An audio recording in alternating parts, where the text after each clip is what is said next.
Bismillahirrahmanirrahim. Assalatu wassalamu alayka ya Rasulullah. Assalamu alaikum warahmatullah and very good morning to everyone. Welcome students to all on this beautiful platform of Gaussian Nursing.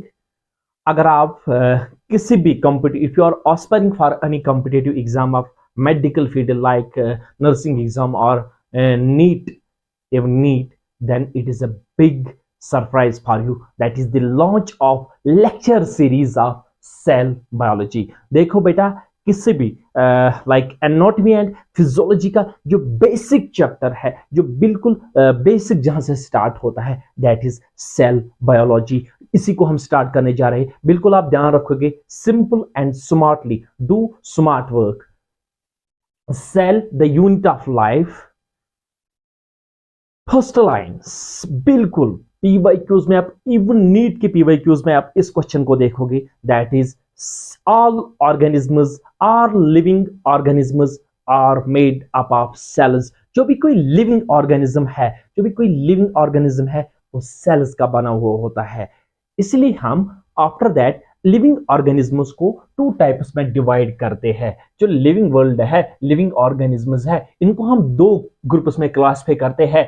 एक है बेटा unicellular world, unicellular organisms, एक है multicellular organisms, multicellular organisms. देखो बेटा, unicellular organisms वो organisms है जो सिंगल सेल के बने हुए होते हैं, जो बिल्कुल एक जिनमें सिर्फ एक सेल होती है, और मल्टी सेलुलर ऑर्गेनिज्म्स होते हैं जो नंबर ऑफ सेल्स के बने हुए होते हैं। फॉर एग्जांपल बेटा, unicellular organism kingdom Monera, kingdom Protista, for example amoeba की एग्जांपल आप ले लो बेटा, कि मल्टी सेलुलर ऑर्गेनिज्म्स जो नंबर ऑफ सेल्स के बने होते हैं, प्लांट्स है, एनिमल्स है। आपके सामने ह्यूमन बीइंग्स एग्जांपल है, for example human beings. Cells are capable of independent existence. जो बेटा सेल्स होती है, इनकी एक खासियत होती है, इनकी एक सलाहियत होती है, इनकी एक काबिलियत होती है, इनकी एक प्रॉपर्टी होती है। वो क्या है? They have the capable of independent existence. जो सेल्स होती है ये इंडिपेंडेंटली एग्जिस्ट करती है। फॉर एग्जांपल एक अम्यूबा है, सिंपली बेटा एक सेल है, लेकिन इसके एक इंडिपेंडेंट एग्जिस्टेंस है and carrying out all essential functions of life. ये भी खासियत है क्योंकि जो भी एसेंशियल फंक्शन ऑफ लाइफ होती है वो ये करने की सलाहियत रखते हैं। Cell is the structural and functional unit of life. बेटा डेफिनेशन सुन लो, सेल जो होती है ये basic structural and functional unit of life होती है। स्ट्रक्चरल लेवल पे देखो, फंक्शन यूनिट लेवल पे देखो, it is the structure and function. जो भी कोई लिविंग ऑर्गेनिज्म है उसमें एक cell structural as well as functional unit होती है। Study of cell is called what? जो हम स्टडी करते हैं सेल की, उस ब्रांच को हम क्या कहेंगे? बेटा सिंपल है, साइटोलॉजी। याद रखो, this is the introduction of cytology. जल्दी से सब्सक्राइब कीजिएगा गॉसियन नर्सिंग को। हम introductory part of cell biology cover कर रहे हैं। कंसेप्चुअल लर्निंग है। जहां आपको डिफिकल्टी लग रही है, कमेंट सेक्शन में अपना क्वेश्चन पूछेगा, इंशाल्लाह कोशिश करेंगे उस मतलब अगर कंफ्यूजन है उसको दूर करने की। अब हम देखेंगे बेटा discovery of cell. Discovery of cell मैं पहले ही आपके लिए नोट्स रफली बना के रखता हूं ताकि टाइम हमारा बिल्कुल वेस्ट ना हो। डिस्कवरी ऑफ सेल, सेल की खोज हम देखेंगे। तो फर्स्ट सेल अगर आप बोलोगे कि किसने देखा, that the credit goes to Robert Hooke. ये हर कोई जानता है, जो पहली सेल डिस्कवर की है वो रॉबर्ट हुक ने डिस्कवर की। एक्चुअली रॉबर्ट हुक क्या कर रहे थे?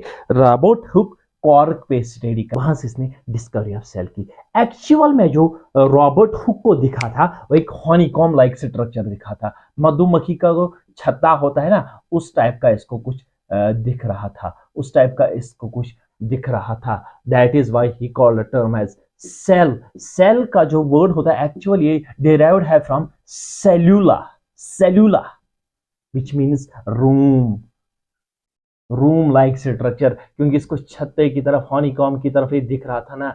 एक्चुअल में जो रॉबर्ट हुक ने देखा था ना बेटा, वो सेल वॉल थे, क्योंकि वो डेड सेल्स थी जो एक्चुअल में सेल वॉल्स प्रेजेंट थे, जो एनक्लोज कर रहे थे किसको, डेड प्रोटोप्लास्ट को, dead protoplast.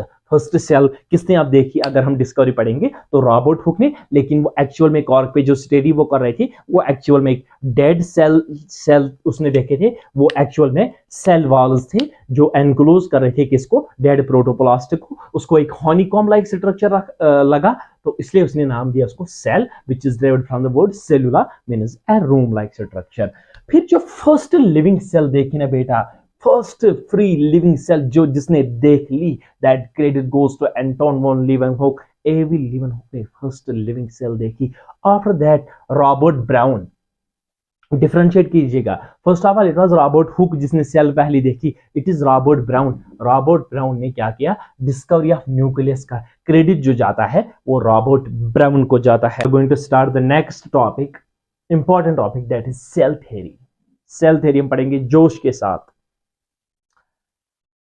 Cell theory propose की गई थी, जो सेल थ्योरी पे काम किया था इंडिपेंडेंटली दो साइंटिस्ट काम कर रहे थे, अलग अलग काम कर रहे थे, एक साथ ये नहीं थे, अलग अलग काम कर रहे थे। 1838 में मैथ्यूस शील्डन एक जर्मन बॉटनिस्ट है, प्लांटों की स्टडी करते हैं, जर्मन बॉटनिस्ट है, ये ऑब्जर्व कर रहे थे प्लांट सेल्स को, बिल्कुल है, बॉटनिस्ट है तो ऑब्जर्व कर रहे थे किन, प्लांट सेल्स को। इसने क्या चीज देखा, बिल्कुल आप समझोगे, इसने देखा कि all plants are made up of cells which form tissues. इसने कहा कि जो भी प्लांट्स है वो सारे सेल्स के बने हुए होते हैं, which later on cells form the plant tissues. Schleiden एक जर्मन बॉटनिस्ट है, 1838 डेट बेटा, अलग अलग काम कर रहे हैं। एनसीईआरटी की लाइन, बिल्कुल I am considering the NCERT. 1838 Matthias Schleiden एक जर्मन बॉटनिस्ट ऑब्जर्व कर रहे थे प्लांट सेल्स को। इसने कहा, एक स्टेटमेंट दिया कि all plants are made up of cells which form tissues. सारे प्लांट सेल्स के बने होते हैं जो लेटर ऑन टिश्यूज बनाते हैं। ये रहने दो यहां पर। At the same time near about 1839 में थियोडोर साइचिन ब्रिटिश ज़ूलॉजिस्ट है, जूलॉजिस्ट है, ये बॉटनिस्ट थे, ये जूलॉजिस्ट है। इसने कहा कि जो एनिमल्स है ये भी तो सेल्स के ही बने हुए थे। इसने भी ये बात एक्सेप्ट की कि animals also made up of cells. Next thing जो इसको मतलब जिसका क्रेडिट इसको जाता है, दैट इज, इसने कहा कि जो सेल्स है इसके अराउंड एक थिन कवरिंग होती है। इसने क्या डिस्कवर किया कि सेल्स जो है इनके अराउंड एक थिन कवरिंग है, जिसको आज हम क्या कहते हैं, प्लाज्मा मेम्ब्रेन। बिल्कुल बेटा, इसने क्या कहा, थियोडोर साइचिन, इसने बोला कि cells have a thin covering. एक सेल जो होती है उसके एक थिन कवरिंग होती है, जिसको हम आज किसके नाम से जानते हैं, दैट इज प्लाज्मा मेम्ब्रेन, और we call it cell membrane. इसने एक और बात की, यहां इसकी स्टडी नहीं रुकी बेटा। ये सच है कि ये जूलॉजिस्ट था, ये एनिमल्स की स्टडी कर रहा था, लेकिन एक साइंटिस्ट था, इसकी नजर बहुत गहरी थी। इसने कहा जो सेल वॉल होता है, कंफ्यूज नहीं हो जाना, ये जूलॉजिस्ट कहता है जो सेल वॉल होता है ये यूनिक कैरेक्टर होता है इनका, प्लांट्स का। मींस जो सेल वॉल आउटर कवरिंग, जो सेल मेम्ब्रेन के बाहर जो कवरिंग होती है प्लांट्स में, additional covering, that is cell wall, ये यूनिक कैरेक्टर होता है, एक मुनफरिद कैरेक्टर है इनका, प्लांट्स का।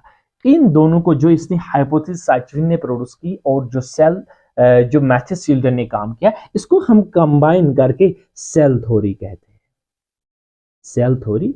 हैं कि all organisms are made up of cells और सेल प्रोडक्ट्स। सेल प्रोडक्ट्स क्या मीन्स, सेल बनाएंगे, टिश्यू बनाएंगे, ऑर्गन बनाते हैं, ऑर्गन सिस्टम, ऐसे समझ लिया ना यहां तक। इसको हमने कंबाइन किया, लेकिन एक ड्रॉबैक आपको दिख रहा है, इस एक चीज की कमी दिख रही है आपको। गहरी नजर रखोगे, बिल्कुल आप एक बार, चलो एक सेकंड आप अपनी जगह देखो, कौन सा चीज ऐसा है जिसको ये प्रूव करने में कामयाब नहीं हुए। वो ये था कि जो नए सेल्स बनते हैं वो कहां से आ जाते हैं। इसका जवाब इनके पास नहीं था अवेलेबल।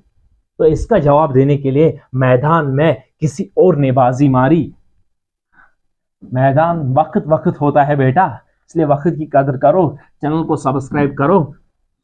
दूरी मैटर नहीं करती। देखो सेल बायोलॉजी है, इवन नीट, इवन नर्सिंग के मेन एग्जाम्स होते हैं ना, एनाटॉमी फिजियोलॉजी, ये बेसिक सर्व करता है। इसमें क्वेश्चन आएगा ही आएगा। दिल से कनेक्ट कर लीजिएगा इस प्लेटफॉर्म की ओर। ये नहीं मैटर करता कि आप दूर हो, आप मोबाइल फोन से देख रहे हो, लेकिन जब दिल से कनेक्ट करोगे तो दूरियां मिट जाती है। एक्सप्लेन करने के लिए एक और शख्स, एक और पर्सनालिटी आई, that is Rudolf Virchow. Rudolf Virchow आ गया फील्ड में, रोडोल्फ विर्को आ गया, स्पेलिंग नहीं देखना, रोडोल्फ विर्को आ गया। रोडोल्फ विर्को ने क्या कहा? इसने कहा कि जो न्यू सेल्स बनती है, new cells arise from pre existing cells, omnis cellula, omnis cellula, e सेल्यूला।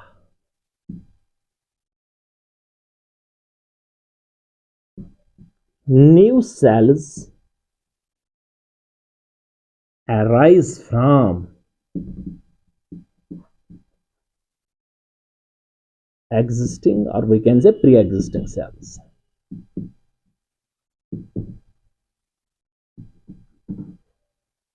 क्या है बेटा? New cells arise from pre existing cells, omnis cellula, e cellula. जो नए सेल बनते हैं वो बिल्कुल पुरानी सेल से बनते हैं। फॉर एग्जांपल ये 80s की बात हो रही है, उस टाइम इस बात का नॉलेज नहीं था ना बेटा। आज तो हम जानते हैं एक सेल होती है, इसका इधर माइटोसिस होगा या मियासिस होगा और नई सेल्स बनेंगी। लेकिन उस जमाने में जो सेल थ्योरी सचिन और शील्डन थे, इन्हें एक्सप्लेन नहीं कर पाया, तो फिर फील्ड में किसने बाजी मार दी, किसने मतलब इसमें अपनी कामयाबी पाली? वो रोडोल्फ विर्को थे। इसने कहा ओमनिस सेल्यूला, ई सेल्यूला। बेटा एक शब्द लग रहा आपको, एक सेंटेंस लग रहा, लेकिन बहुत वजनी सेंटेंस है, बहुत भारी है। That is new cells arise from pre existing sales. इस चीज को मिला के, इस सेल थ्योरी को मिला के, सचिन और शील्डन की जो इंडिपेंडेंटली काम कर रहे थे, इसको मिला के मॉडर्न सेल थ्योरी एग्जिस्ट कर गई, मॉडर्न सेल थ्योरी वजूद में आ गई। ये था, this was all about the cell theory. ये हमने basic introduction about cell clear किया और सेल थ्योरी और डिस्कवरी जान ली। अगर आप इस चैनल पे नए हो, बिल्कुल please subscribe and share this beautiful platform of Gausia nursing. अगर फेसबुक पेज पे देख रहे हो तो फॉलो कीजिएगा, लाइक कीजिएगा। Thank you so much, stay blessed, Allah Hafiz.